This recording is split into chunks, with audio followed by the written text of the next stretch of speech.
This is a quick one. It's called Dot Unassigned Provider. It was initially created for people working in urgent care settings or in the emergency room where patients show up and the provider is not known at the time of appointment. Patients queue up and you may have some providers and they take the patients as they come. There's two ways to get Dot Unassigned to show up on your appointment list in that clinic. One way is in CHCS, just appoint the patient without the provider block filled in. So for the provider, it'd be blank. And when the appointment comes over to AHLTA, it'll automatically show up as a Dot Unassigned patient. The other way is if you have a walk-in clinic and a patient shows up, just click the New Appointment button, search for the patient. We'll type in SORAS, say OK.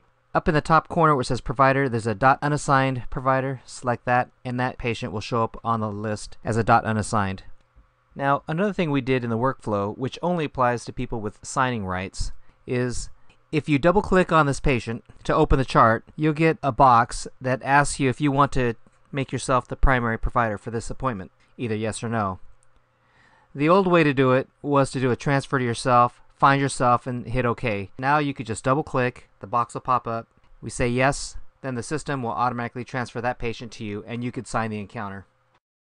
One last thing I'd like to add is the change selections for the appointment filter. If you look carefully, Dot Unassigned shows up as one of the providers. So if you're in a clinic, for example in the emergency room, you might want to show all for this clinic, and Dot Unassigned will show up on the list.